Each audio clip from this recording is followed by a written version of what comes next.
carreira de juiz é uma das mais aspiradas pelos jovens estudantes de direito.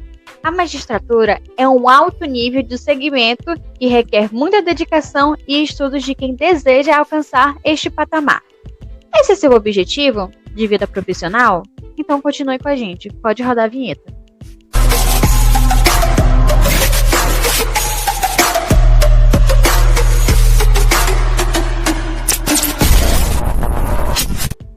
E o papo de hoje é sobre um assunto muito importante, que é a carreira de magistratura. E muito prazer, eu me chamo Caio Otávio. Eu sou Catarina Barreto. E eu me chamo Carol Menezes. Deixa eu te falar uma coisinha. Houve mudanças no nosso canal, certo? Então, vocês podem nos encontrar no Instagram como Juntos e Misturados _OFC. E me diga uma coisa, Catarina. Em quais redes de streams eles podem nos encontrar também? A gente está liberado para todas as redes de streams possíveis. Você pode pesquisar na sua favorita, Juntos e Misturados, que você vai nos encontrar. Você pode encontrar a primeira, a segunda e agora a nossa terceira temporada. E hoje recebemos um convidado muito especial. Seja muito bem-vindo e fique muito à vontade no nosso meio e se apresente para o nosso público. Saudações a todos, cumprimento a todos os ouvintes. Fiquei muito feliz pelo convite de falar um pouco sobre a minha carreira, falar um pouco sobre a magistratura federal. Isso é importante tanto do ponto de vista da população em geral, para conhecer o serviço que a Justiça Federal presta, quanto do ponto de vista daqueles que almejam essa carreira. Conhecer qual é o caminho para se tornar um juiz federal, uma juíza federal, é muito importante para que haja um acesso democrático ao cargo, à carreira, e que possibilite que todos aqueles que desejam saibam o caminho, possam se esforçar para chegar até lá. Eu atualmente atuo como juiz federal no estado de Minas Gerais, na cidade de Ituiutaba, e antes exerci o cargo de juiz estadual. Então, eu posso falar um pouco sobre os dois ramos, mas principalmente sobre a Justiça Federal, que é a que eu atuo atualmente, né, que é onde eu atuo atualmente. A Justiça Federal ela se tornou muito conhecida do noticiário com algumas operações midiáticas, como a Operação Lava Jato, mas a Justiça Federal já é bastante antiga e tem funções muito próximas da população. E só para introduzir, eu lembro que a chamada Seguridade Social é muito julgada na Justiça Federal, é um direito garantido pela Justiça Federal, e a Seguridade Social ela envolve a Previdência Social, então os benefícios do INSS, né? Aposentadoria, pensão por morte. Nós podemos pensar na saúde, né? A ausência de medicamentos no SUS leva algumas pessoas a solicitarem esse medicamento, a requererem esse medicamento perante a Justiça Federal, para que o poder público forneça esses medicamentos para quem necessita. Nós podemos pensar também em internações, por exemplo. Às vezes há problemas de internações, discussão sobre fura de fila, discussões sobre vagas no SUS para internação de urgência, também são levadas à Justiça Federal.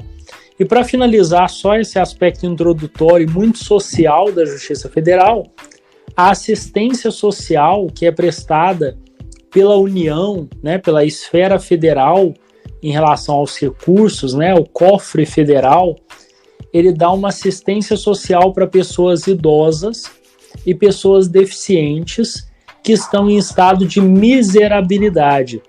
Esses casos também são julgados pela Justiça Federal, caso o INSS negue o benefício e a pessoa discorde dessa compreensão do INSS. Então, numa introdução, essa é a Justiça Federal no seu aspecto mais próximo do cidadão desse órgão público. É verdade. E para iniciarmos assim o nosso bate-papo, eu queria que você contasse um pouco da sua trajetória de vida até chegar ao cargo no qual o senhor ocupa hoje como juiz federal.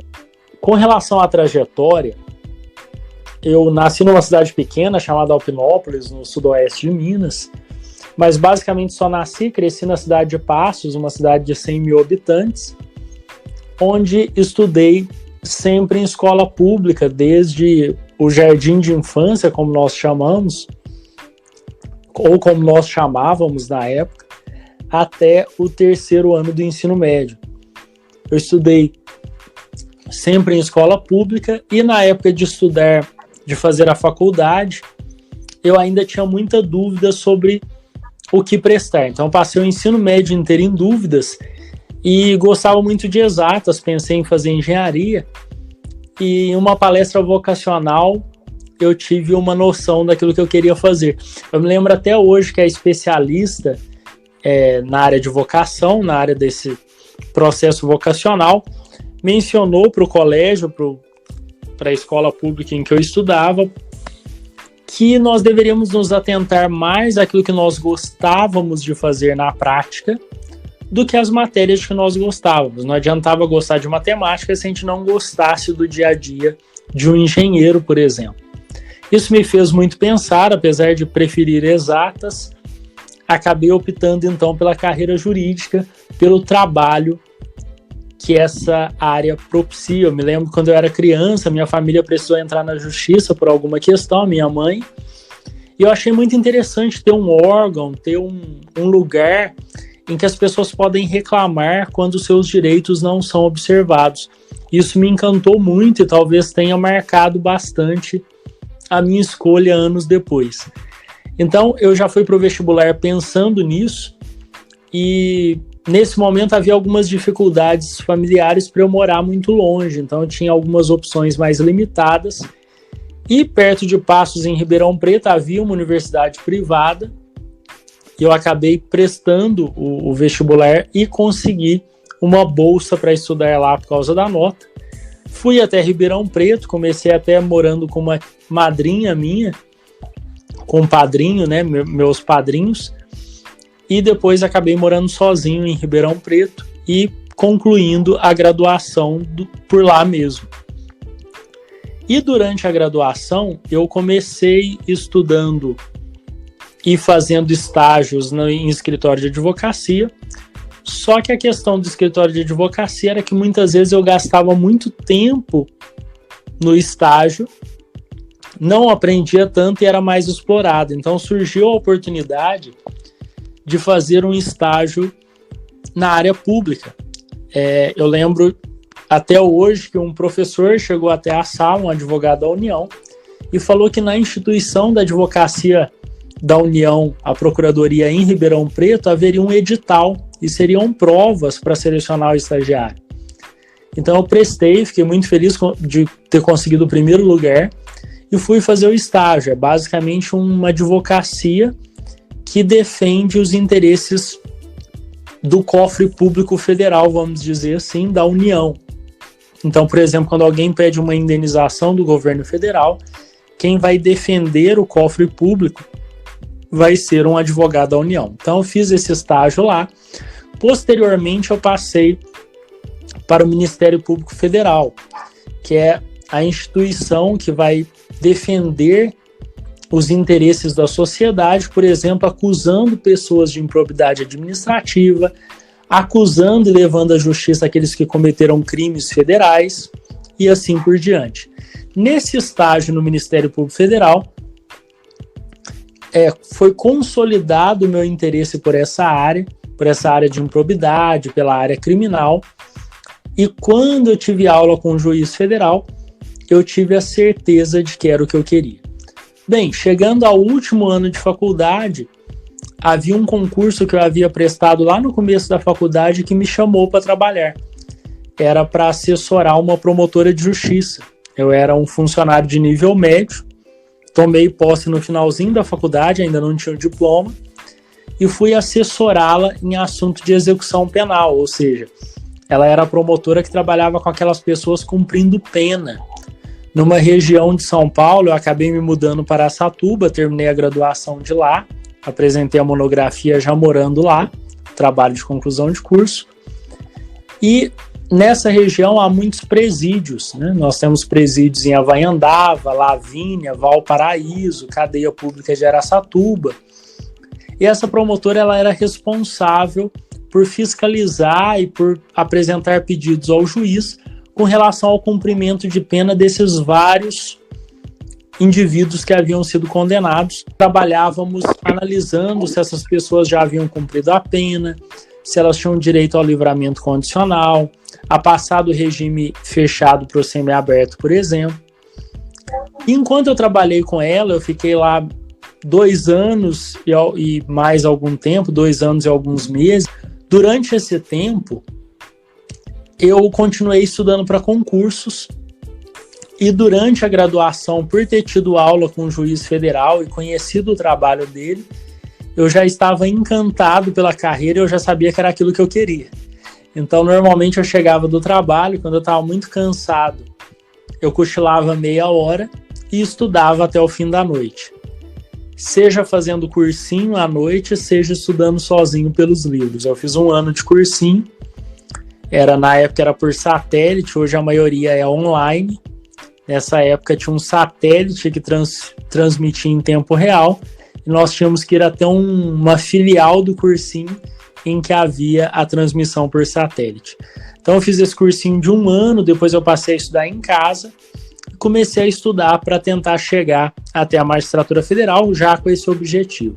Então voltei para o estado de Minas Gerais, passei para o cargo de analista judiciário, especialidade de execução de mandados. Era um cargo de nível superior para trabalhar na Justiça Federal. Então eu me mudei novamente para Minas Gerais, fui morar em Viçosa, na região das cidades históricas, ali próximo, entre, por exemplo, no caminho entre Ouro Preto, Mariana e São João del Rei, vamos dizer assim, fica ali mais ou menos no meio do caminho.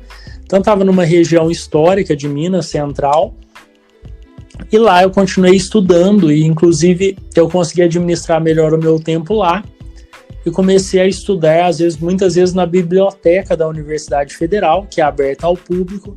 Eu comecei a levar meus livros e ir estudar lá, já pensando na magistratura federal.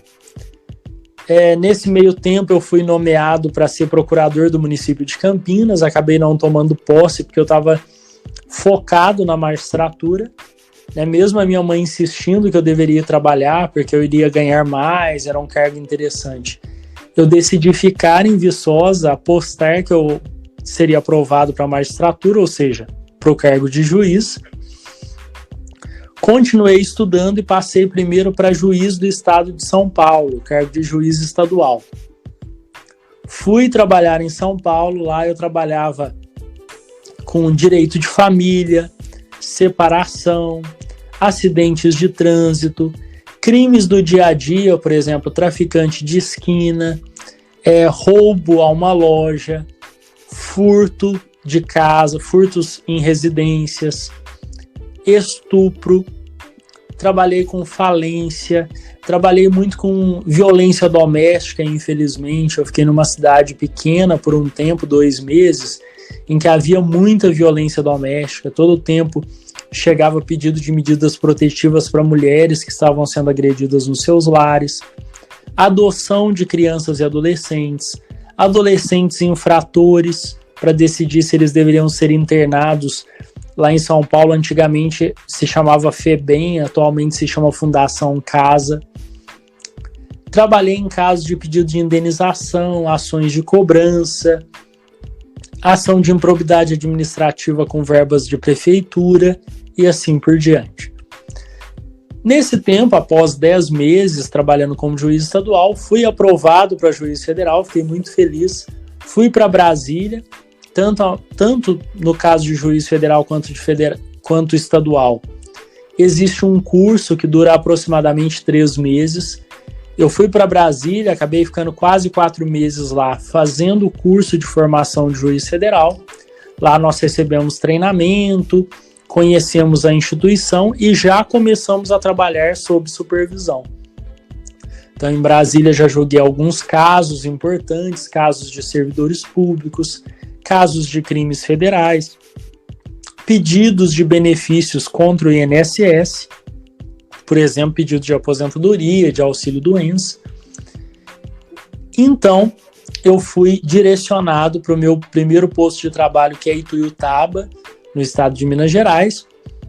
voltei, né, novamente para o estado de Minas Gerais, depois de uma passagem por São Paulo e por Brasília. E de volta a Minas Gerais, eu estou há 4 anos trabalhando na Justiça Federal de Tuiutaba, e aqui eu trabalho com crimes federais, por exemplo, crime de moeda falsa, desvio de verbas federais, roubo aos correios, crimes contra o INSS, como pessoas que fraudam documentos para obter benefícios a que elas não fazem direito, a que elas não têm direito, não fazem jus. Além de outros casos do dia a dia, como no período da pandemia, casos em que as pessoas questionam se elas têm direito ao auxílio emergencial, discussões sobre valores de FGTS, quando as pessoas entendem que não houve atualização dos valores de forma devida, débitos com o governo federal, como por exemplo imposto de renda, imposto de importação. Nós temos casos de direito ambiental, como por exemplo pessoas que fazem pesca proibida em rios que cortam 2 estados. Muitas vezes considera-se que esse crime é de competência da Justiça Federal, é um crime federal. Casos envolvendo improbidade administrativa de servidores federais. E a Justiça Federal, como eu já disse, ficou muito famosa por causa de algumas operações famosas em que se investiga desvio de dinheiro público federal, dinheiro público que vem da União, né, que eu posso tratar de uma forma mais simples como algo parecido com o governo federal, vamos dizer assim, o poder federal. E essas operações ficaram famosas, especialmente, eu mencionei, por causa da Lava Jato, que envolveu muitas notícias na imprensa, mas como eu disse, a Justiça Federal no dia a dia está próxima do cidadão, e além desses casos mais noticiados na mídia e que envolvem personalidades, pessoas famosas, nós temos essa Justiça Federal próxima do cidadão, que está julgando aposentadoria, está julgando direito ao auxílio emergencial durante a pandemia e até mesmo questões ambientais, como pesca em locais proibidos. E assim, eu queria que o senhor falasse um pouco se existe um perfil para ser juiz. Muitas vezes, a própria população espera um perfil de juiz. Por exemplo, eu ingressei na magistratura estadual com 27 anos e na magistratura federal aos 28 anos de idade. E era comum que aquela pessoa que não é da área jurídica, aquela pessoa que vai ao fórum defender o seu direito, se defender de uma acusação, ou dizer que alguém violou o direito dela, que alguém fez algo errado contra ela, que essa pessoa olhasse para mim e falasse: quando o advogado me falou que era um juiz, eu imaginava uma pessoa mais velha, um homem de cabelos brancos, maduro. Então, a própria sociedade ela tem a sua visão e isso influencia o judiciário, porque o judiciário ele está inserido na sociedade. A sociedade ela demorou muito a evoluir, ela continua demorando em muitos aspectos. Então, por isso, por exemplo, nós demoramos ter mulheres na magistratura. Isso se espelha até hoje em que a maioria dos tribunais tem uma maioria masculina. Ainda existe essa necessidade de maior participação feminina nos tribunais, por exemplo. Só para dar um exemplo, sim, o Supremo Tribunal Federal, nós temos 11 ministros e nós temos a presença da ministra Rosa Weber e a presença da ministra Carmen Lúcia. Então nós podemos perceber que não há uma presença feminina igualitária, né? Nós temos menos mulheres, muito menos mulheres do que homens, só para ficar no exemplo do Supremo Tribunal Federal.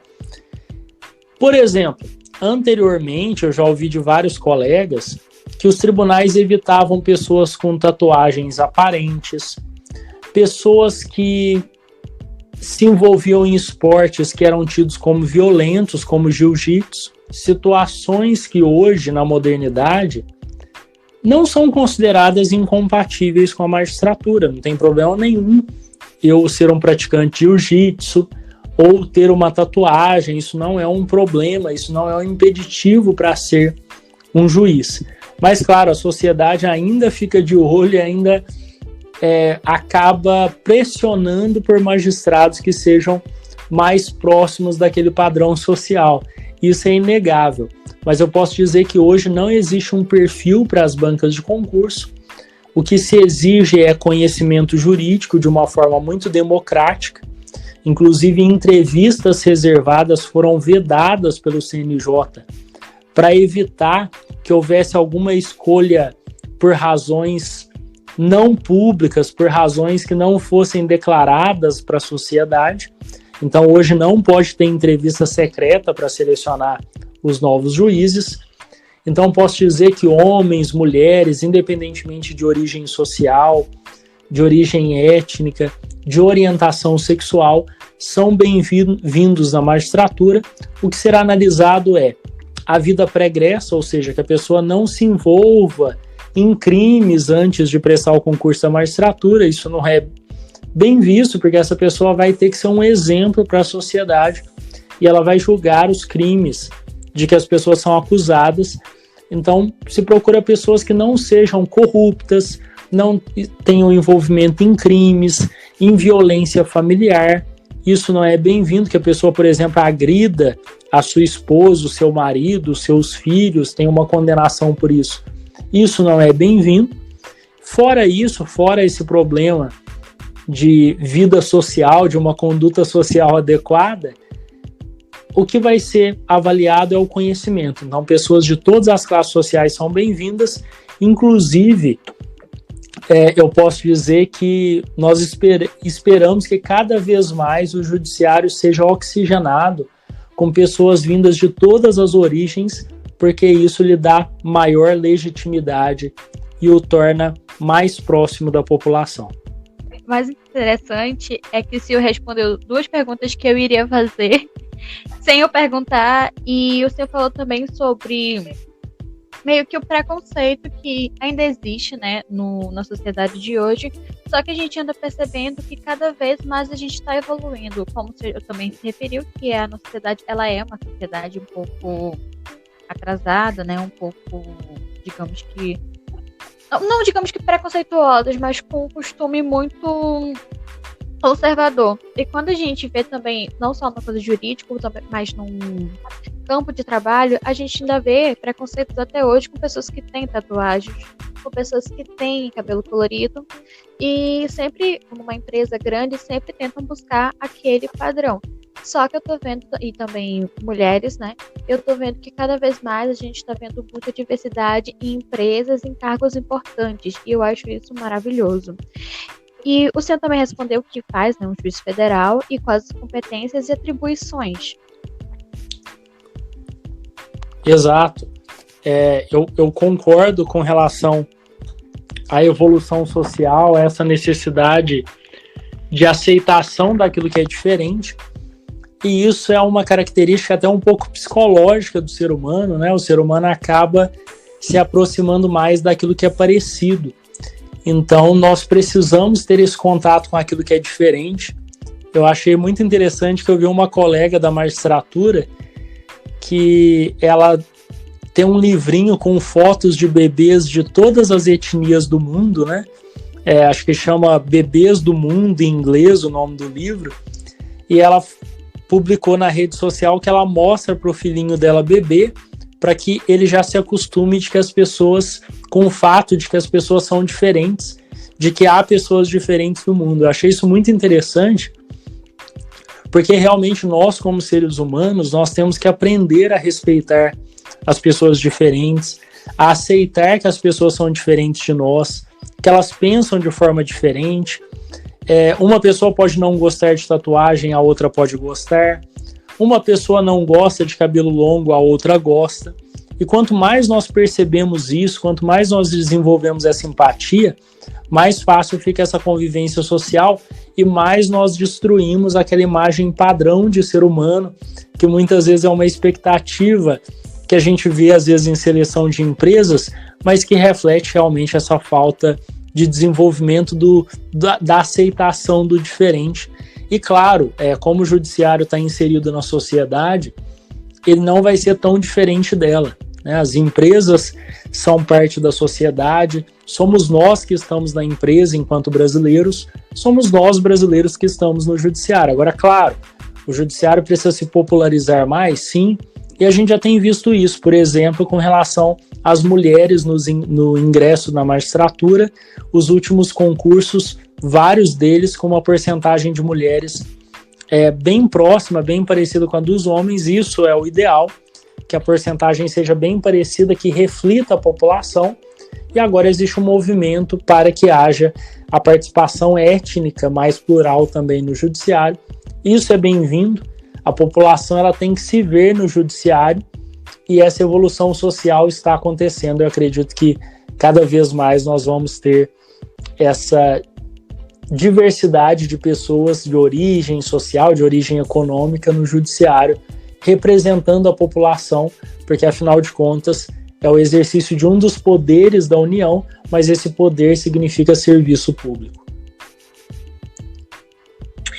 É verdade. Eu queria que você falasse um pouco da diferenciação, né, entre um juiz federal, um juiz estadual e um juiz de direito. Existe um aspecto que diferencia entre eles? Interessante. O termo juiz de direito, ele é muito usado pelos juízes estaduais. A Justiça Estadual costuma usar esse termo. Existe essa discussão se os juízes federais não são uma espécie de juiz de direito. Essa discussão até surgiu quando nós pensamos na justiça eleitoral. A Constituição diz que a justiça eleitoral ela vai ser exercida por juízes de direito. Então surgiu a discussão se os juízes federais e os estaduais podem ingressar na justiça eleitoral. Mas tem prevalecido que esses juízes de direito que a Constituição fala são uma referência aos juízes estaduais. Então, normalmente, juízes estaduais usam esse nome juiz de direito e o juiz federal usa essa própria denominação, são os juízes federais. Por que nós temos juízes estaduais e juízes federais no Brasil?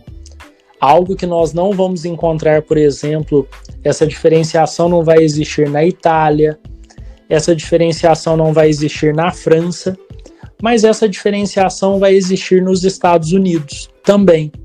Por que existe justiça estadual e federal? Porque nós participamos no sentido de que nós somos parte de um país que se constituiu em um Estado federal. O que significa isso? Nós temos um governo federal, na esfera federal nós temos um presidente da República, deputados federais, senadores, e no âmbito estadual nós temos um governador de estado, governador do estado do Amazonas, governador do estado de Minas Gerais, governador do estado de Alagoas, do estado do Mato Grosso do Sul, do estado do Paraná, por exemplo, do estado do Espírito Santo, enfim. Então nós temos os governadores, o nível estadual, e aí nós temos os deputados estaduais. Então percebam que a gente tem níveis diferentes. Nós temos um nível que abrange o país inteiro, que eu vou chamar de nível federal, e nós temos um nível que abrange os estados que formam o nosso país, né? Os Estados Unidos também tem o estado de Nova York, tem o estado da Califórnia e tem a União, o governo federal, atualmente com o presidente Joe Biden, né? Então lá existe a esfera federal e existem os governos estaduais, no Brasil também. E se nós pensarmos em poder judiciário, poder legislativo e poder executivo, então nós temos que na área federal o executivo tem como chefe o presidente da República, nós temos na área do legislativo deputados federais e senador, e nós temos no âmbito do judiciário uma justiça federal, que vai começar desde a primeira instância com o juiz federal, subindo até os ministros do STJ e ministros do Supremo. No nível da chefia, a gente tem o presidente do Supremo. Nos estados nós temos um executivo que é chefiado pelo governador, mas que tem um monte de servidores, tem secretário de saúde, secretário da educação. Nós temos o poder legislativo que cria as leis estaduais com os deputados estaduais, e nós temos também um poder judiciário para servir a população daquele estado, a justiça estadual, que começa com os juízes estaduais no primeiro grau e termina com os desembargadores, e como chefe administrativo nós temos o presidente do Tribunal de Justiça. Então, por isso que existe uma diferenciação, por causa disso. No nível federal nós temos os juízes federais para julgar as ações de interesse da União. A União é a união dos estados. Se me permitem um termo mais simples, eu vou chamar de governo federal, né? Não é só o executivo. Também aquilo que interessa ao Congresso Nacional, aquilo que interessa ao Judiciário Federal, quem vai julgar são os juízes federais em regra. Enquanto as outras causas, a gente diz que serão julgadas pela Justiça Estadual, a gente usa um termo em direito que chama competência residual, que eu vou traduzir de uma forma mais simples pelo seguinte: aquilo que não é da competência da Justiça Militar, aquilo que não é da competência da Justiça do Trabalho, aquilo que não é da competência da Justiça Eleitoral e não é da Federal, tudo que sobra vai para a Justiça Estadual. Então, os casos do dia a dia, por exemplo, violência doméstica dentro de casa, um sujeito que furtou uma galinha no quintal do outro, uma briga de vizinhos por causa da divisão do lote, um acidente de trânsito, um pedido de indenização contra uma empresa que colocou um dedo de um animal, uma pata, né? Eu ia falar um dedo humano, aí eu quis melhorar e ficou de animal, ficou meio estranho. Uma pata de um animal que está dentro de um alimento em lata, a pessoa come aquilo, pede uma indenização, pede na Justiça Estadual em regra.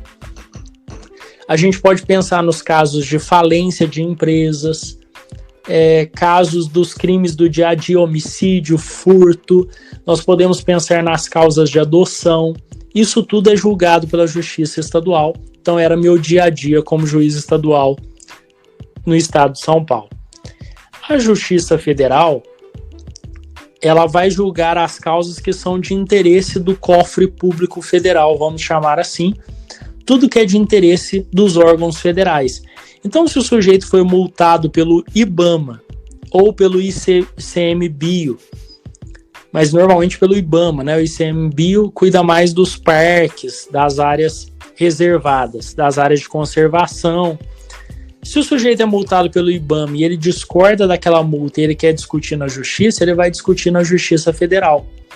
Se o sujeito não conseguiu aposentadoria no INSS, o INSS é um órgão federal. Ele tem no país inteiro, ele tem no estado do Acre, ele tem no estado do Rio Grande do Norte, ele tem no estado do Espírito Santo.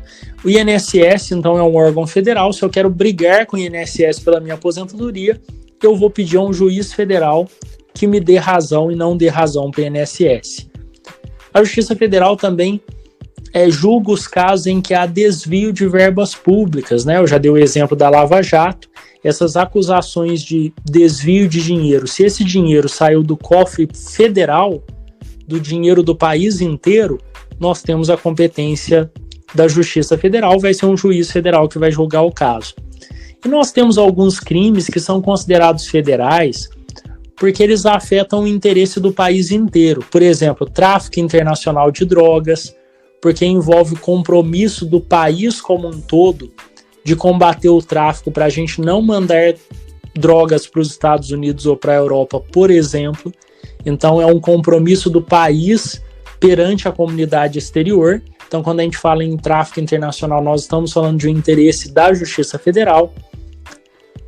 Casos de extradição, né, são julgados pelo Supremo Tribunal Federal, mas percebam que faz parte de um interesse federal. Então, a cidadania, a concessão da cidadania brasileira, ela é feita simbolicamente ainda por um juiz federal. Existe no dia a dia da Justiça Federal, muitos julgamentos de assistência social que o governo federal presta para as pessoas, questões ambientais como o desastre de Mariana. Esse desastre envolveu mais de um estado, então isso acabou sendo levado até a Justiça Federal para o julgamento de crimes ambientais e acusação de crimes de homicídio, por exemplo, por causa dos componentes da diretoria da empresa que foram acusados assim. Então a Justiça Federal ela trabalha muito com isso. No dia a dia das pessoas está muito essa questão dos crimes federais, de conseguir uma vaga na Universidade Federal, por exemplo, né?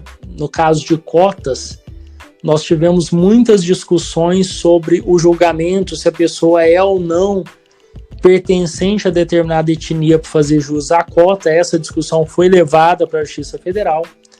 É do dia a dia da Justiça Federal pedidos de medicamentos para o governo federal, pedido de internação de pessoas em regime de urgência, questões ambientais, improbidade administrativa, e a aposentadoria é o que muitas pessoas sempre lembram quando pensam na Justiça Federal também.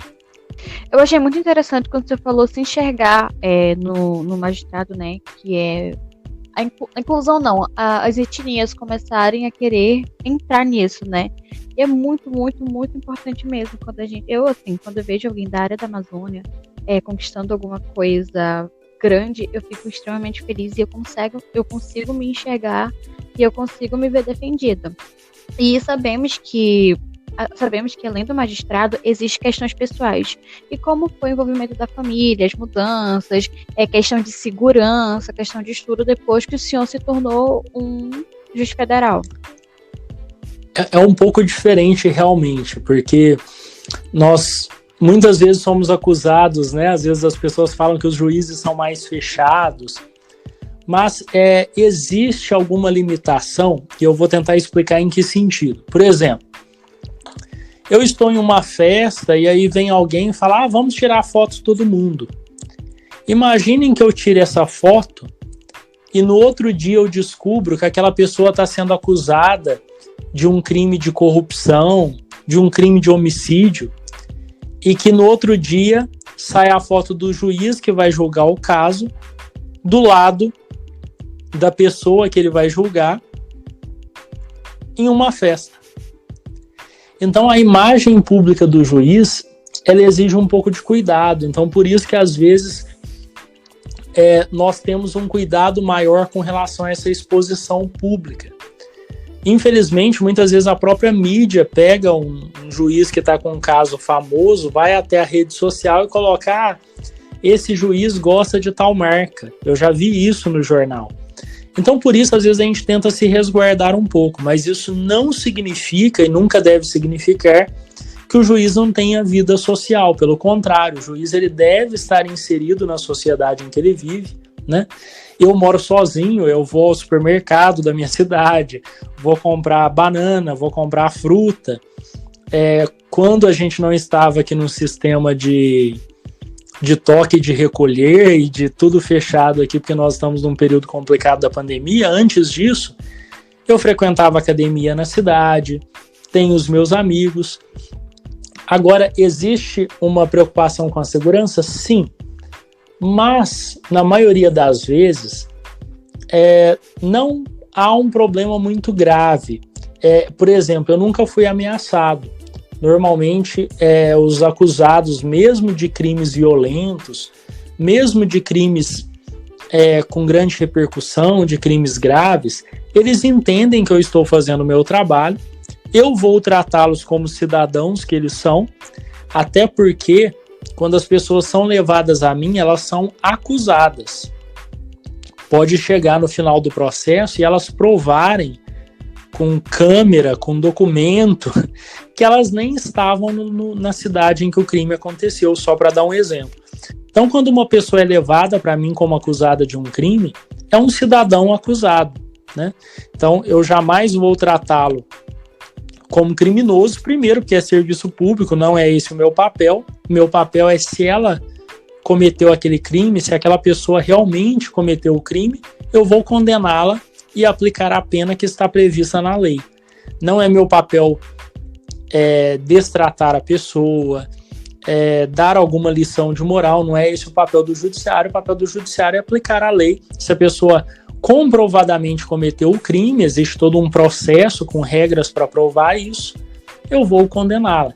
Então esse tratamento ele é respeitoso e, em regra, isso não gera ameaças. É claro que existem colegas que, apesar de serem muito sérios e muito respeitosos, foram ameaçados, e é necessário que haja uma proteção institucional, é necessário que se leve a sério essa questão da segurança dos juízes para que eles possam julgar, mesmo a favor de pessoas menos favorecidas, com segurança.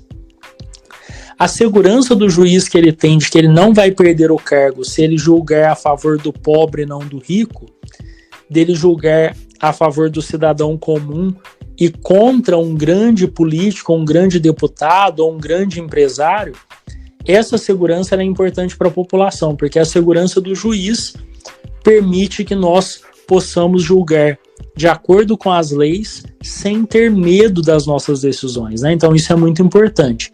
Eu posso dizer que eu nunca fui ameaçado durante o exercício da função, sempre contei com muito respaldo dos órgãos públicos, dos órgãos de segurança pública, quando eu precisei, Polícia Federal, Polícia Militar, e entendo que isso não é um problema que vai envolver o dia a dia de todos os juízes, mas pode acontecer. Infelizmente tem juízes sérios que foram prejudicados com isso. Com relação à minha família, como eu sou solteiro, né, não moro mais com a minha família, isso não impactou tão diretamente, mas claro, trouxe preocupações a familiares próximos, e com o dia a dia eles perceberam que por felicidade, vamos dizer assim, eu nunca tive maiores problemas, nunca fui ameaçado, e eles se acostumaram mais com a ideia. Mas realmente nós tomamos um cuidado maior, nós tomamos mais cuidado de onde vamos morar, tentamos morar em áreas mais seguras da cidade, porque já existe um fator a mais além do cidadão comum, né? Entre um empresário e um juiz, normalmente o juiz ele vai estar um pouquinho mais preocupado, ele vai ter mais preocupações de segurança do que o empresário, do que o engenheiro, do que o funcionário da empresa privada. Então um pouquinho de preocupação a mais existe, mas eu posso dizer que nunca tive que me preocupar concretamente com algum caso, e acredito que na maioria das vezes o respeito prevalece. E como funcionaria seu horário de trabalho? Você precisa renegar muitas coisas para viver a sua vida como juiz? A carga de trabalho do juiz, ela varia muito. Nós ainda temos muita diferenciação. Existe diferença da justiça estadual e da federal? Existe, porque cada estado vai ter a sua justiça estadual com uma estrutura. Então, por exemplo, existem estados em que a estrutura de servidores e de equipe de trabalho é muito pior do que a de outros, e na Justiça Federal posso dizer que é mais unânime. Normalmente nós temos uma boa estrutura de trabalho. Então vai variar muito, vai variar, por exemplo, mesmo eu sendo juiz federal, eu trabalhando em Ituiutaba e um colega que trabalha em Uberlândia, nós vamos ter um volume de trabalho diferente. Isso poderia ser resolvido um pouco por iniciativa do Legislativo? Entendo que sim. Por exemplo, a Justiça de Uberlândia, pelo que eu percebo, precisaria de mais varas. A cidade de Ribeirão Preto tem um tamanho parecido com Uberlândia, só para fazer comparação de duas cidades onde eu morei e que eu conheço, né? Por isso que eu estou falando aqui da região. A cidade de Ribeirão Preto tem muito mais varas federais do que Uberlândia, né? Então a gente percebe que às vezes tem uma distribuição das varas federais que muitas vezes é feita com uma influência política no legislativo, mas que deveria ser precedida de mais estudos. Mas via de regra, o juiz ele não tem um horário de trabalho certo, tanto para o bem quanto para o mal. Então, por exemplo, essa semana, segunda-feira, eu tive que ir ao dentista, né? Eu, infelizmente, depois de determinada idade, eu precisei voltar a usar aparelho ortodôntico. Então, segunda-feira de manhã, eu estava no consultório odontológico, tudo bem. Cheguei à tarde e trabalhei depois do almoço, devo ter parado de trabalhar por volta de 8 horas da noite. Então, não existe um horário correto. Às vezes eu tenho audiência de manhã, às vezes eu só marco audiência à tarde. Para dar um exemplo, né, hoje mesmo, no dia da gravação dessa conversa nossa, eu tive uma longa audiência durante o período da tarde. Mas hoje eu não tive nenhuma audiência agendada durante a manhã. Então, existe uma flexibilidade maior. O que normalmente acontece? Normalmente, no horário de 1h às 6 da tarde, é comum que nós estejamos no fórum. Agora existem algumas diferenças por causa da pandemia, porque, claro, alguns lugares estão com circulação de restrição de pessoas, mas antes da pandemia, eu posso dizer que normalmente de 1 até as 18 horas é um horário padrão para o juiz estar presente, porque é um horário de muita circulação de advogados, os advogados querem conversar com o juiz, mas fora desse horário, o tribunal quer que a gente cumpra uma carga adequada de trabalho, né? Normalmente, sem contar a hora de almoço, pelo menos 7 horas de trabalho por dia, mas isso varia muito, né? Eu, por exemplo, já 10 horas da noite já estava analisando um caso de internação de pessoas, porque era um caso urgente, chegou no final do dia, e enquanto eu não decidi se a pessoa deveria ser internada ou não em um hospital federal, em um hospital de uma universidade federal, eu não finalizei o meu dia de trabalho. Então, o nosso dia de trabalho, para o bem e para o mal, não tem horário. Durante a semana, eu estou numa vara única, de segunda até sexta-feira, 18 horas, eu estou de plantão basicamente 24 horas, dia sim, dia não. Semana sim, semana não. Então, uma semana eu estou de plantão, outra semana é meu colega, porque nós somos só 2 juízes federais na cidade. Então, por exemplo, se alguém for preso 19 horas e eu estou preparado para sair da Justiça Federal, eu não posso dizer assim, não, eu cumpri meu horário, eu vou embora. Não tem como. Eu preciso resolver aquela prisão porque é um caso urgente, como uma questão de saúde. E por outro lado, existe o lado positivo também, claro. O lado positivo é que, por exemplo, segunda eu precisei ir ao dentista, não tem problema, eu ia ao dentista de manhã e depois do almoço eu voltei a trabalhar por uma questão de saúde odontológica. Então nós temos certa flexibilidade, mas também nós não podemos deixar de trabalhar porque nós cumprimos o horário, nós acabamos presos aos casos de urgência, por exemplo. O senhor falou no começo que você também atuou como professor, exato. Certo? E que momento, assim, o senhor pensou que o senhor também queria ensinar? Interessante. Quando eu estava no ensino médio, eu dei aulas de inglês e gostei muito. Minha mãe é professora, então eu acho uma profissão muito bonita. E quando eu cheguei em Ituiutaba, foi que surgiu a ideia de dar alguma aula na área jurídica. Eu vim morar em Ituiutaba por causa do concurso e imaginem, eu não conhecia ninguém, eu não conhecia a cidade. Eu já cheguei à cidade para trabalhar. E infelizmente, a primeira pessoa que fez contato comigo aqui em Ituiutaba, depois eu descobri, ela tinha um processo na Justiça Federal e ela veio tentar pedir alguma interferência nesse processo. Eu, obviamente, me afastei dessa pessoa e, inclusive, não julguei o processo dela, passei o processo para o meu colega, como determinam as regras. Se nós não nos sentimos confortáveis por alguma proximidade que nós tivemos com aquela pessoa, nós não devemos julgar. Então, já havia essa dificuldade de me aproximar das pessoas, considerando que, infelizmente, ainda há pessoas que se aproximam porque tem um processo na justiça. Dada essa dificuldade, eu fiquei muito trancado em casa no início, né? Não conhecia muitas pessoas. Às vezes saía daqui no final de semana, ia visitar minha família, amigos, e quis me envolver um pouco na cidade. A minha primeira ideia foi ser um professor voluntário na Universidade Estadual de Minas Gerais, que tem um campus aqui em Ituiutaba. Então eu fui até lá, me ofereci como professor voluntário, infelizmente não deu certo, e aí um amigo de Uberlândia começou a lecionar em um cursinho que prepara as pessoas que querem prestar concurso para juiz, promotor, delegado, e ele me disse que para defensor público também, por exemplo, procurador. E aí ele me disse que havia uma vaga para lecionar, uma possível vaga, eu pedi para que ele me indicasse, e eu comecei a dar aula, pegar meu carro e ir para Uberlândia uma vez por semana. Então, não era algo que me atrapalhava, né, o serviço público, porque era só uma vez por semana, mas me cansava um pouco porque eu pegava o carro e ia até lá. Aí depois eu montei um estúdio aqui em casa e eu ainda continuo com um padrão de, no máximo, esse ano, se eu for fazer uma média, dá no máximo uma aula por semana.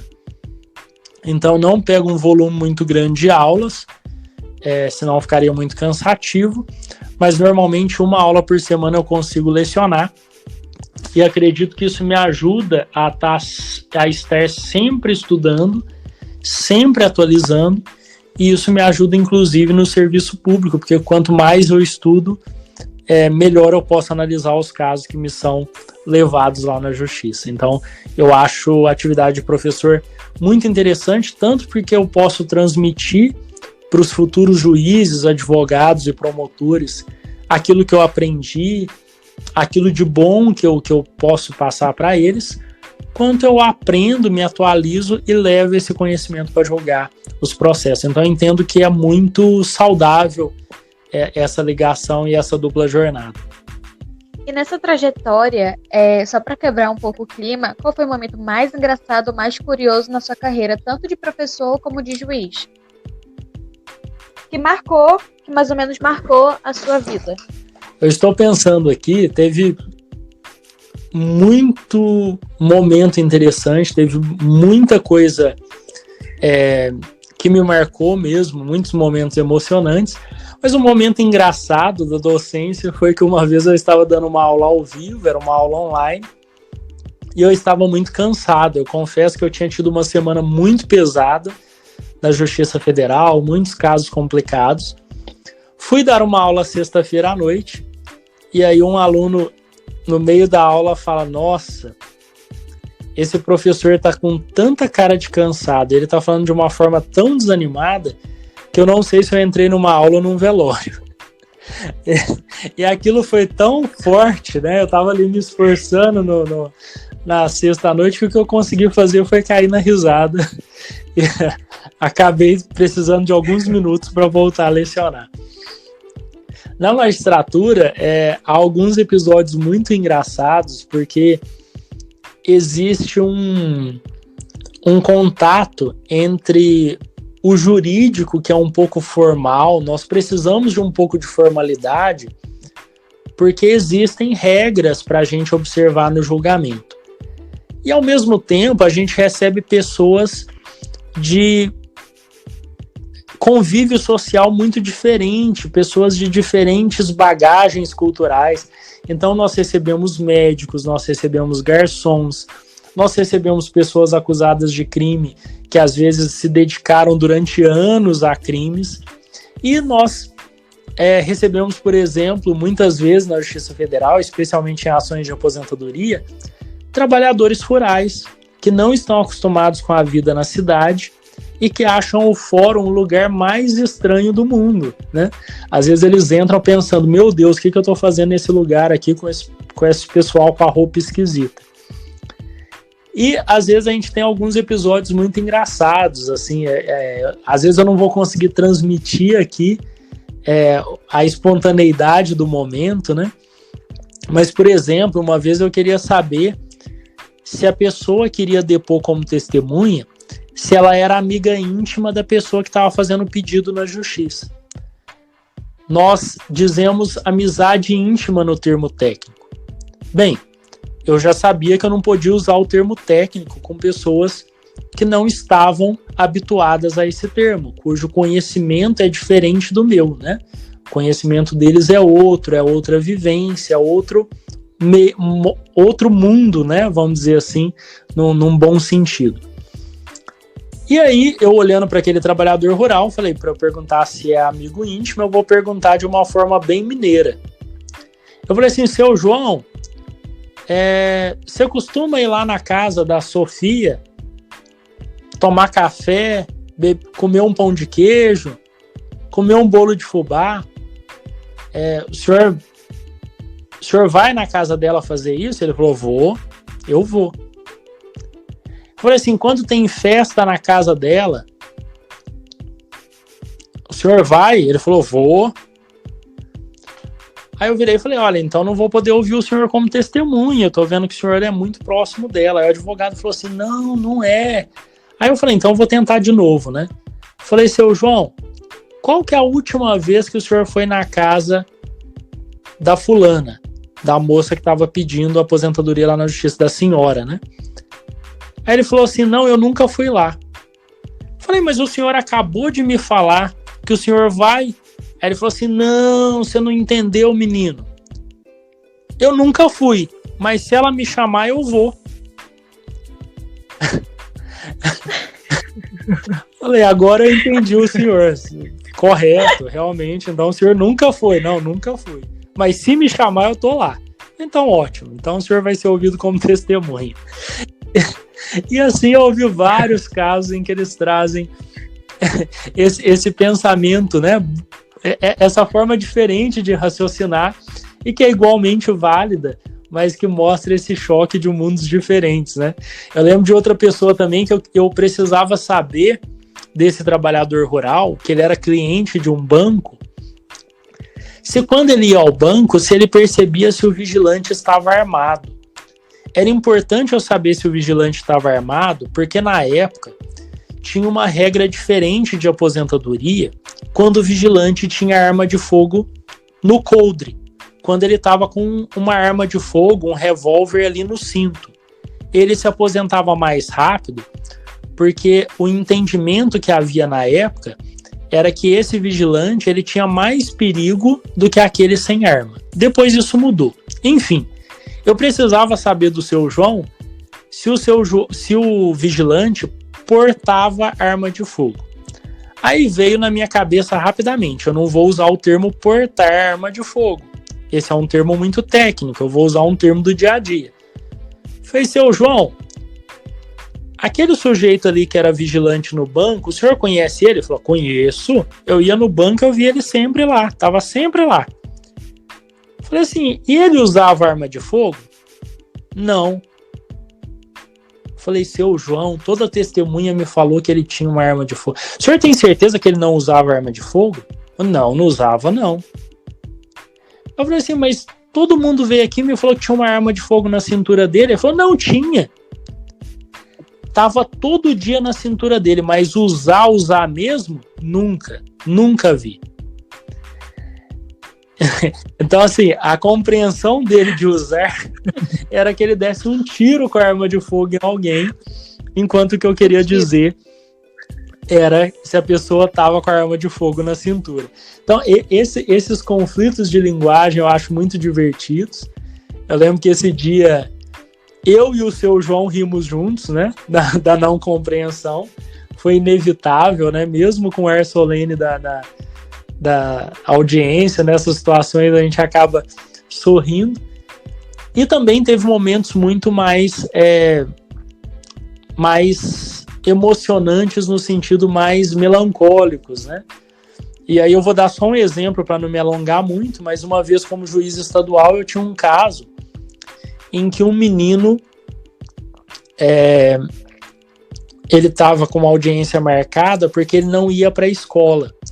Então eu estava nesse dia trabalhando como juiz da infância e da juventude na Justiça Estadual e me falaram assim, olha, tem um caso aqui para dar um puxão de orelha no menino porque ele não vai na escola. Eu falei, meu Deus, a gente nem estuda isso na faculdade de Direito. Eu estudei para julgar crime, para julgar propriedade, para julgar contrato, e eu vou ter que dar um puxão de orelha num adolescente que não vai na escola? Aí eu falei assim, não, tudo bem. Aí falaram assim, olha, só que ele não fala e não ouve. Eu falei, vixe, difícil, né? Aí na hora da audiência, por sorte, ele chegou junto com uma voluntária de um serviço muito interessante em Franca, que ela foi como intérprete de Libras, né? Infelizmente eu já tentei aprender, mas eu ainda não aprendi, é uma deficiência que eu espero vencer algum dia, né? Para me comunicar melhor com eles. E aí, chegou na hora da audiência, eu perguntei, por que você não vai na escola? Não quero ir. Não vou, não quero saber de escola. Eu falei, mas é importante para você, né, por meio da intérprete. Aí eu falei, aí no final das contas eu descobri que ele lia lábios, né? Então a intérprete falava o que ele estava me falando, mas ele conseguia entender o que eu falava para ele lendo os lábios. Eu virei para ele e falei, mas rapaz, você tem a vida toda pela frente, tem que ir na escola. Ele, não quero nem saber, não vou em escola nenhuma. Aí eu percebi que não ia sair nada dali, pedi para que entrasse a mãe dele. Ele falou, não, nem minha mãe nem meu pai vieram, não lembro os problemas familiares, mas não sei, acho que um dos pais era ausente e o outro não pôde ir. Falei, quem veio com você? Minha irmã. Eu pedi para a irmã dele entrar. Falei assim, olha, conta para mim, por que seu irmão não vai na escola? Eu pedi para ela, conta para mim, né? Qual o motivo do seu irmão não ir para a escola? Ela falou assim, não, o verdadeiro motivo dele não ir para a escola é porque ele é surdo-mudo, nós não temos carro, e ele não sabe usar o transporte coletivo, ele não consegue, porque ele não consegue se comunicar sendo surdo-mudo com as pessoas do transporte coletivo. E aí eu fiquei impressionado, né? Ele estava escondendo com a casca dele, com todo aquele discurso de que não gostava da escola, ele estava, na verdade, com vergonha. Isso me deixou muito chocado, muito emocionado. Eu saí de lá emocionado, para ser sincero. Ele estava com vergonha de me contar que ele não conseguia se comunicar com as pessoas por ser surdo-mudo, e assim ele não conseguia pegar o transporte coletivo até a escola. Aí no final conversei com o promotor de justiça, com o defensor que acompanhavam, nós elaboramos um ofício para a prefeitura, requerendo para a prefeitura que fornecesse um transporte para ele, até que ele tivesse uma possibilidade de pegar o transporte por si mesmo, que ele recebesse um transporte de pessoas com deficiência. E aí eu falei com ele, depois de conversar com o promotor, com o defensor, eu falei, olha, eu vou fazer de tudo para conseguir o transporte, eu, o promotor, o defensor, nós todos conversamos aqui, nós vamos falar para o município fornecer esse transporte até que você aprenda a pegar o transporte por si sozinho. Se fizer isso, você faz um acordo aqui comigo, você pega na minha mão aqui, faz um acordo aqui comigo de que você vai para a escola. Ele falou assim, vou. E quando eu saí do fórum e estava voltando para casa, eu posso dizer que esse foi um dos dias em que eu senti que eu tinha feito um bom trabalho, não no sentido de que de engrandecer, não, mas que eu tinha prestado um serviço, de que eu fui útil para a sociedade. E talvez eu tenha sentido isso de forma muito mais forte do que quando eu peguei algum caso complexo, que eu tive que analisar vários livros.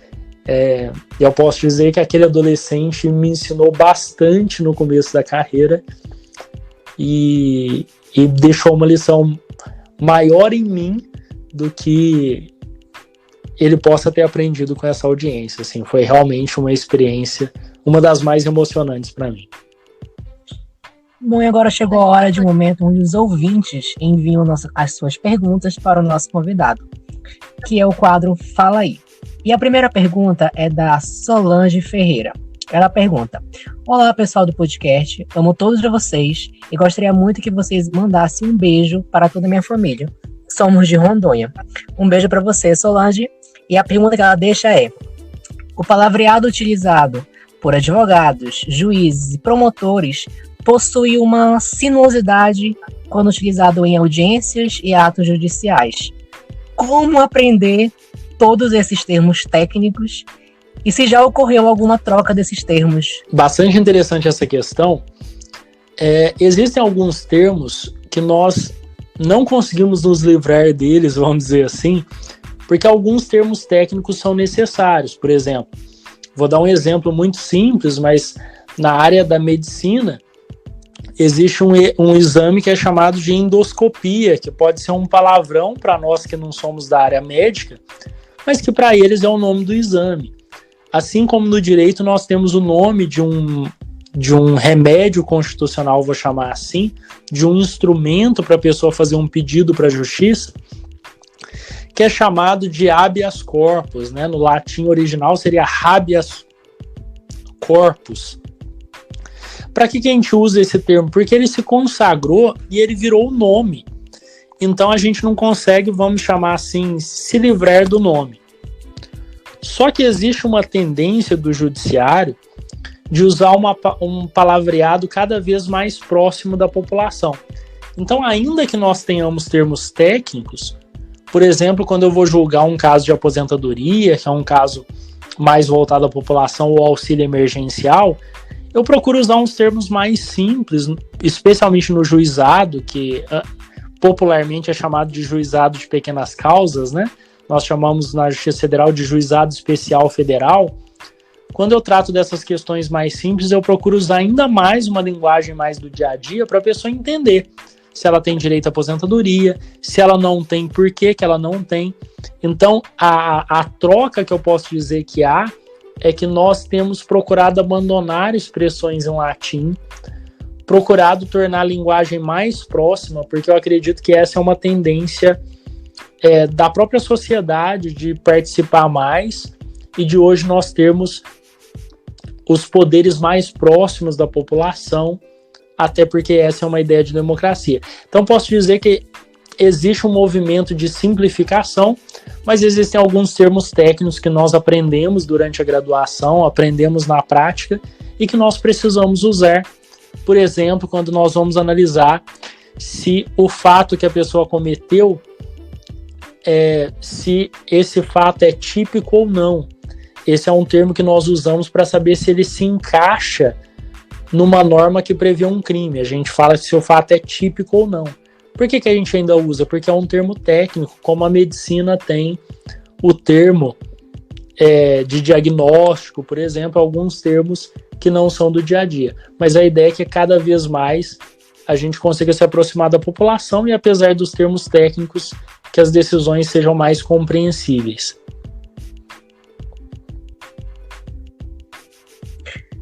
A próxima pergunta é do Thales Neves.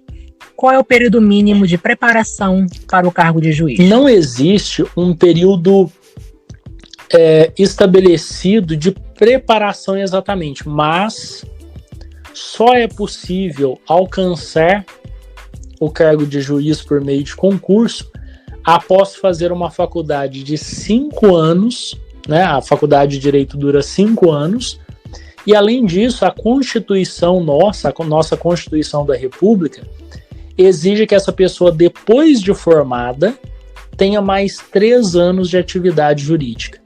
Então, a ideia é que a pessoa não pode tomar posse num cargo de juiz, eu não pude fazer isso, logo depois de formado, mesmo que eventualmente a pessoa passasse no concurso. Qual que é essa ideia? A ideia é que a pessoa tenha pelo menos alguma experiência de trabalho, uma experiência jurídica antes dela julgar as causas. Então a pessoa precisa dos 5 anos de faculdade e mais 3 de experiência. E além disso, ela precisa passar num concurso que é bem complexo. Então posso dizer que no mínimo ela precisa de 8 anos, porque ela precisa da graduação mais os 3 anos de experiência jurídica. Mas isso vai depender de cada pessoa e normalmente demora mais. Para dar um exemplo, na magistratura de São Paulo, a última estatística que eu vi, não sei dizer se ela está totalmente atualizada, porque eu vi quando eu passei no concurso, mas não faz tanto tempo assim, a média de idade para ingresso estava em 32 anos de idade. Bom, a próxima pergunta agora é do Samuel Anísio. Em que momento o senhor decidiu enveredar pelos concursos públicos? E como iniciou seu preparo e quais metodologias o senhor utilizou? O primeiro concurso que eu prestei, na verdade, foi antes de fazer a faculdade de Direito. Foi ideia da minha mãe. A minha mãe sempre foi uma entusiasta do serviço público. Minha mãe é servidora pública, é uma professora, pedagoga, já foi diretora de escola.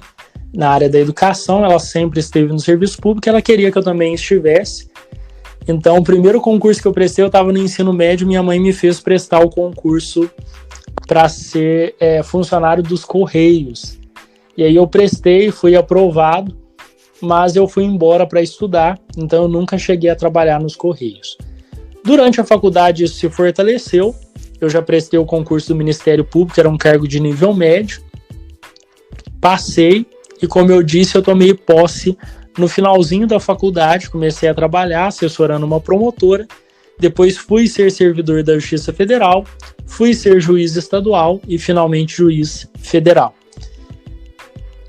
Quanto à metodologia de estudos, eu costumo dizer que não tem fórmula mágica. Cada pessoa aprende de um jeito. As pessoas que entendem mais do assunto dizem que cada ser humano tem uma diferente programação neurolinguística. Ou em termos mais simples, tem pessoas que aprendem mais ouvindo, tem pessoas que aprendem mais fazendo resumo, tem pessoas que aprendem mais em uma aula ouvindo o professor explicando. Todos esses fatores influenciam e a pessoa pode descobrir o seu ponto de melhor aprendizado. Agora, o ponto em comum é necessário um estudo muito focado, é um estudo de longo prazo. Então a pessoa que quer ser juiz ou quer passar num concurso público, ela precisa saber que isso não é do dia para a noite, ela precisa ter uma disposição para se dedicar para esse projeto, dependendo do concurso por alguns meses, e se for um concurso de juiz, podemos dizer que isso durará alguns anos. Então ela já tem que se dispor a isso, e a palavra-chave para a pessoa ser aprovada é disciplina. Ela vai precisar manter um ritmo de estudos ideal por um tempo, ela vai precisar não desviar do seu foco, e ela vai precisar, claro, persistir mesmo que ela seja reprovada em um concurso. Isso é muito comum, eu fui reprovado em alguns e depois fui aprovado em outros. Então ela precisa ter persistência, ter foco e saber que não é um projeto de curto prazo, é um projeto de longo prazo. Muita leitura, desenvolvimento de raciocínio, isso a gente faz lendo muito, resolvendo questões de prova, isso ajuda muito. E claro, se a pessoa tiver acesso, hoje nós temos até aulas de graça no YouTube. O acesso a um professor ajuda muito, porque quando nós temos aulas com alguém que explique para nós determinado assunto que a gente não está compreendendo, isso se torna muito mais fácil. Hoje, o estudo e o acesso aos cargos públicos estão muito mais democráticos por causa da internet. A internet ela tem muita coisa ruim, claro, muitas redes sociais para nos desviar dos estudos, existe conteúdo ruim, existem pessoas que escrevem coisas sem sentido, sim, mas tem muita coisa boa, tem muitas aulas de graça, né? Só para dar um exemplo, o cursinho que eu dou aula, isso não é uma publicidade, é só para dar um exemplo, ele disponibiliza as aulas no YouTube de graça, quando elas são dadas ao vivo. Então, essa democratização é muito importante. Eu vou dar um exemplo que um chefe meu que foi procurador da República, eu fui estagiário dele, na época ele teve que sair do interior de São Paulo e conseguir um trabalho na capital e ficar morando de favor com um amigo para ele conseguir fazer um cursinho preparatório para o Ministério Público lá na capital, porque no interior não tinha nada de qualidade. Hoje a pessoa liga o computador, liga o celular e consegue esse acesso. É claro que o Brasil ainda precisa democratizar mais o acesso e a inclusão digital, o acesso à internet, a computadores, claro. Mas o que eu quero dizer é que isso já melhorou muito, né? Grande parte da população tem acesso à internet e na internet nós já temos aulas muito boas, nós temos acesso a professores muito bons, algo que anos atrás não era possível, e nós víamos muitas vezes passando em concurso aquelas pessoas que moravam na capital, que tinham melhores recursos públicos, e essa já não é a realidade atual. Nós podemos passar vivendo no interior, assistindo aulas na internet. Essa democratização foi muito bem-vinda. O senhor compartilhando um pouco da sua mãe, né, que ela foi entusiasta da sua carreira dos concursos públicos, eu também consegui aqui me ver também nisso, porque a maioria da minha família também nesse ramo dos concursos públicos, né, todos eles são concursados, e eles sempre me incentivam, né, a seguir nessa carreira, porque, querendo ou não, é uma segurança de vida, né, a pessoa seguindo nas partes dos concursos, e assim o senhor é uma grande inspiração para todos nós, né, que quer, né, seguir essa carreira dos concursos. Inclusive, o senhor, eu acho que eu acabo de me recordar que da onde eu conheço o senhor, porque nessa minha jornada como concurseiro, já assisti diversos cursinhos, né, na internet, no YouTube, e foi de lá que eu acho que eu conheci eu fico muito honrado de servir como inspiração. Não me vejo como um exemplo, mas quando dizem que conseguem se inspirar na minha história, eu fico muito honrado e fico muito feliz. E desse lado, eu acho muito importante. Eu estudei em escola pública, eu não tinha pessoas que eram juízes na minha família, não havia juízes, né? O meu pai, até quando eu falei que eu queria ser juiz, ele falou, mas não tem ninguém na família que é dessa área, não tem nem advogado, e você quer seguir para algo que é totalmente diferente. Então, nesse sentido, eu me sinto muito honrado e fico muito feliz de servir de inspiração. Os cargos públicos, essa possibilidade de servir o nosso país em qualquer área do serviço público, ela é aberta a todos. Uma coisa que nós temos que festejar muito é esse acesso democrático pelo concurso público, porque isso faz com que as portas estejam abertas para todo mundo. E mais do que nunca isso é verdade, que, como eu disse, até mesmo as barreiras, né, muitas vezes entravam muito mais homens ou pessoas sem tatuagem. Hoje essas barreiras caíram, né? Se ainda não caíram em algum ponto, elas hão de cair, e nós temos esse acesso muito amplo. E a ideia é essa, a ideia é que o serviço público seja a cara do Brasil, tenha pessoas de todas as origens, de todos os estratos sociais, porque afinal de contas a população deve se ver representada naqueles que ocupam cargos importantes e que, em última instância, estão ali para servir a própria sociedade de onde essas pessoas vieram.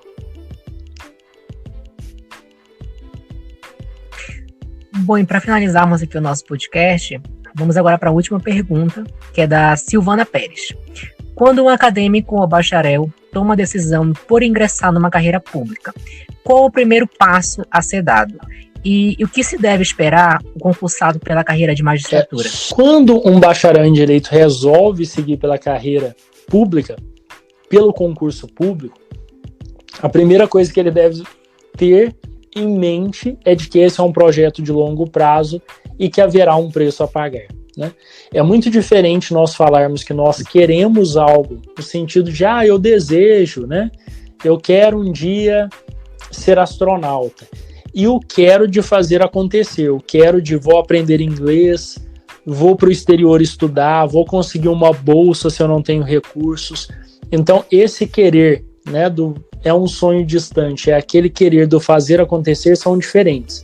Então a primeira coisa é ter isso em mente, né? Nós precisamos querer no sentido de entender que o preparo para concurso público é um preparo de longo prazo, que vai requerer sacrifícios, né? Muitas vezes a gente tem que desligar a televisão, deixar de participar de uma festa, deixar de comemorar com os amigos. Tudo bem que a pandemia até ajudou isso, né?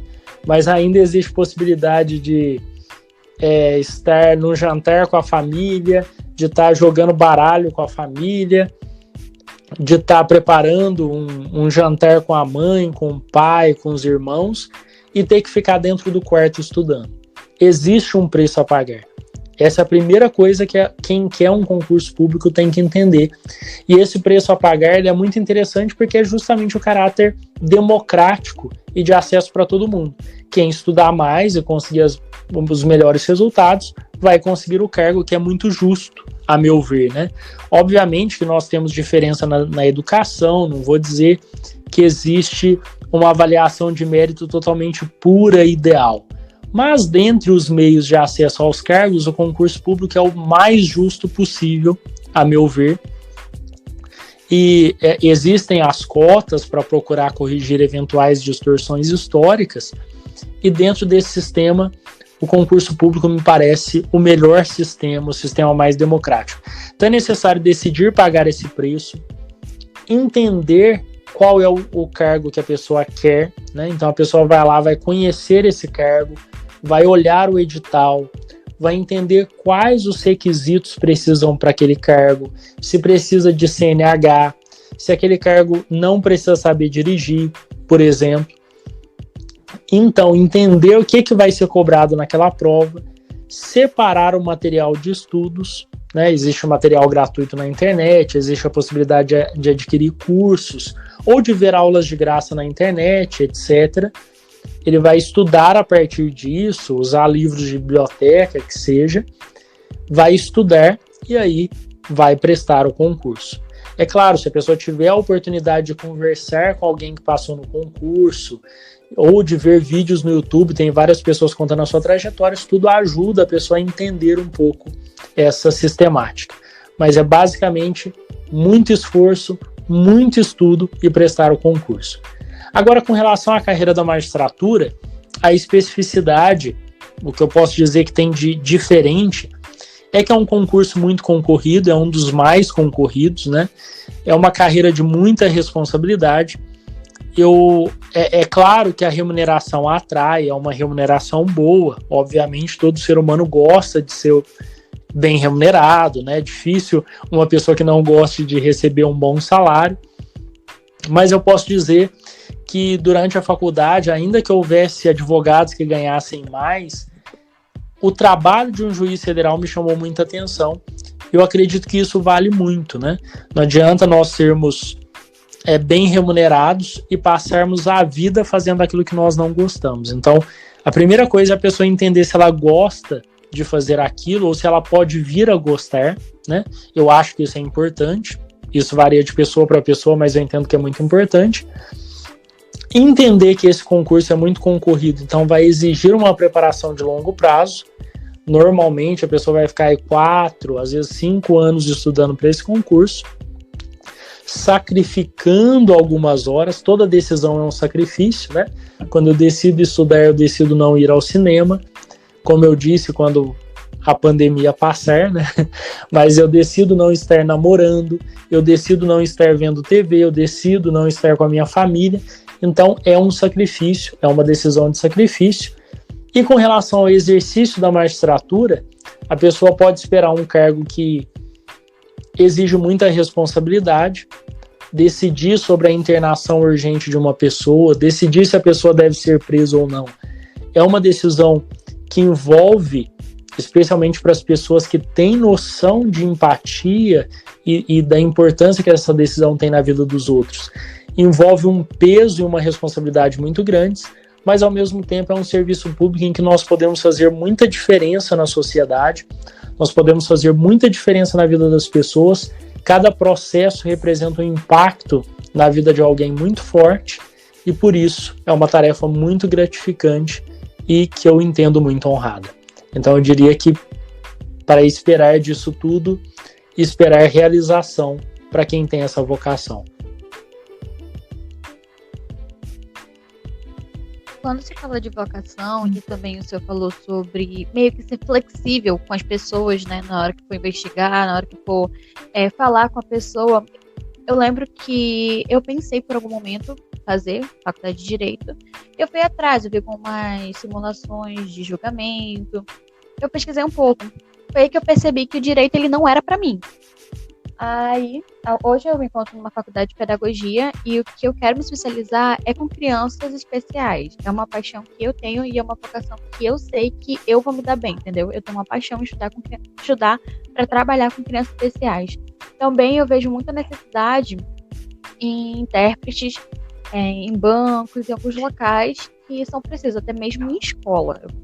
Eu ia estagiar, começo do ano passado, não deu por causa da pandemia, e eu vi a diretora, chefe lá, tipo, atrás, correndo atrás de intérpretes de Libra pro aluno.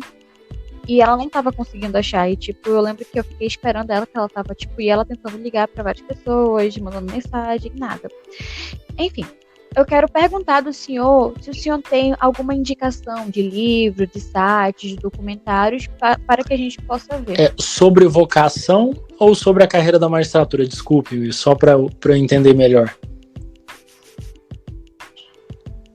Entendi. Pode ser dos dois. Bem, com relação a algum documentário sobre a magistratura, vou falar um pouco então primeiro sobre a magistratura. Eu gravei um vídeo no YouTube junto com um colega que chama Como Fomos Aprovados na Magistratura. É um canal no YouTube que chama Conversando Direito.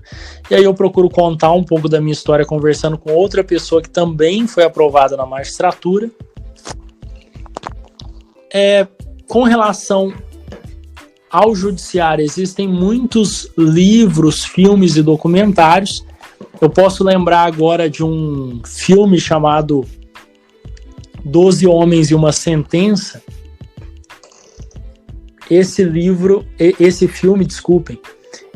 filme conta a história de um júri nos Estados Unidos. Ele é um filme muito interessante porque ele mostra a luta dos próprios jurados, ou o debate dos próprios jurados sobre a inocência ou a culpa de uma pessoa. Então é um livro muito interessante.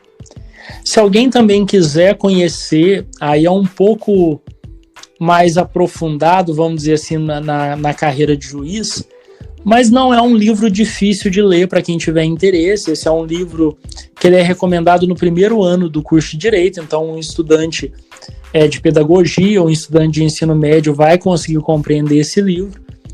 É um livro muito interessante que faz uma reflexão sobre o papel do juiz.